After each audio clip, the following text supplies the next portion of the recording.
साथियों, एक अहम जानकारी आज आपके बीच साझा करने आया हूं। देश में यूएपीए नाम का एक कानून है जिसके तहत कोई भी आतंकवादी गतिविधि हो या देश को तोड़ने वाली ताकत हो, उसके खिलाफ मुकदमा किया जाता है। लेकिन अफसोस, आज छात्रों को इस काले कानून से डराया जा रहा है।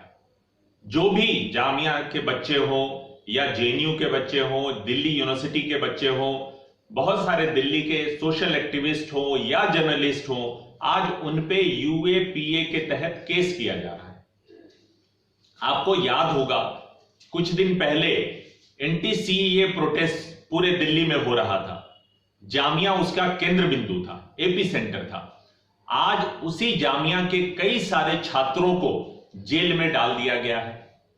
उनमें से जो कुछ नाम है वो आपके सामने मैं लेना चाहता हूं, और उन सब पे यूएपीए लगा दिया गया है। चाहे वो जामिया के छात्र हो, दिल्ली यूनिवर्सिटी के छात्र हो या जेएनयू के छात्र हो। शफूरा जरगर, जो कि जामिया प्रोटेस्ट की मीडिया कोऑर्डिनेटर थी और हामला भी है, प्रेग्नेंट भी है, वो पीएचडी स्कॉलर है जामिया की। उनके अलावा नताशा और देवांगना, ये दोनों जेएनयू की स्टूडेंट हैं।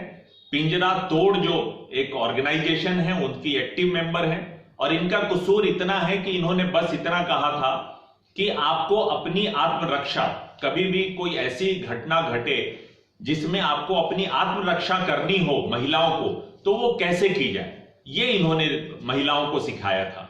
उसके अलावा कांग्रेस पार्टी की पूर्व काउंसलर इशरत जहां, दिल्ली यूनिवर्सिटी की एमबीए की छात्रा गुलफिशा, उसके अलावा जामिया एलमनाई एसोसिएशन के प्रेसिडेंट शिफाउर रहमान, जामिया के छात्र नेता मीरान, उसके अलावा खालिद सैफी साहब जो सोशल एक्टिविस्ट हैं। इनके अलावा भी बहुत सारी गिरफ्तारियां हुई हैं, पॉलिटिकल गिरफ्तारियां भी हुई हैं। एक पूर्व पार्षद को भी आम आदमी पार्टी के गिरफ्तार किया गया है। इन सब पे यूएपीए के तहत मुकदमा दर्ज किया जाता है। इन पे नॉर्थ ईस्ट दंगे का मास्टरमाइंड होने का इल्जाम भी लगाया जाता है।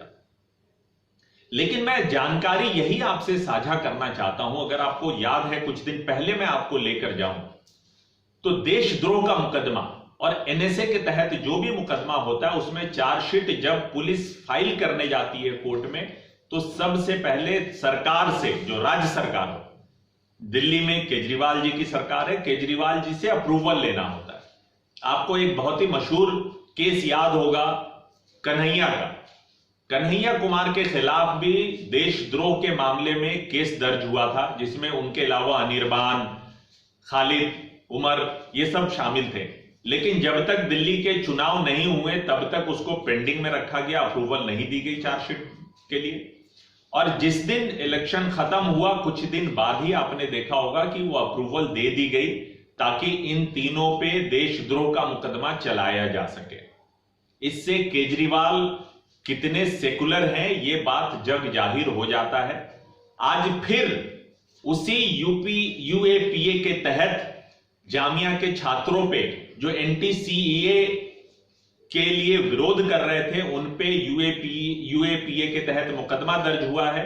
और इसमें प्रावधान है, इस मुकदमे में, इस कानून में प्रावधान है कि जब तक चार्जशीट को अप्रूव दिल्ली सरकार नहीं कर देती है, तब तक वो कोर्ट में फाइल नहीं हो सकता।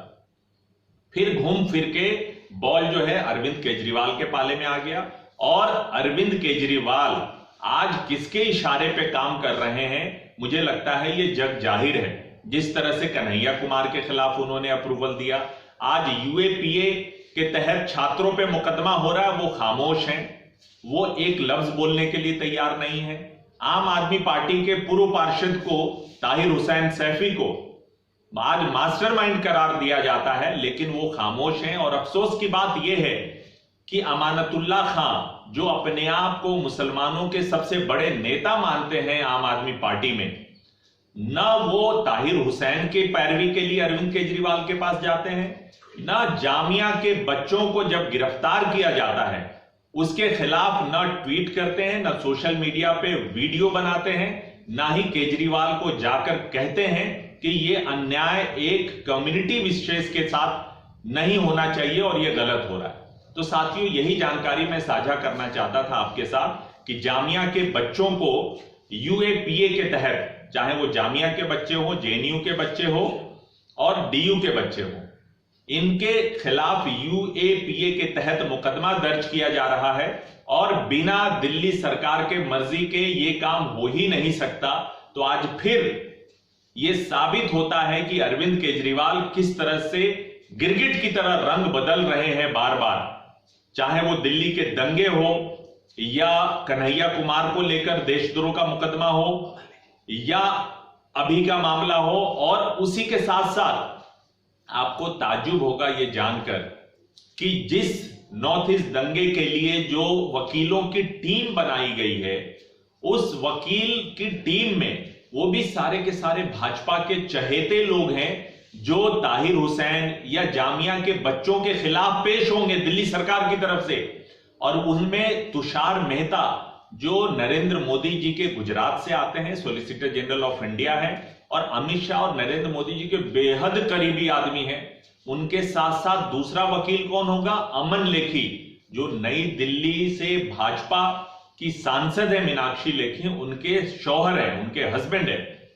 तो साथियों, जग जाहिर है ये बात कि केजरीवाल किस रास्ते पे चल चुके हैं।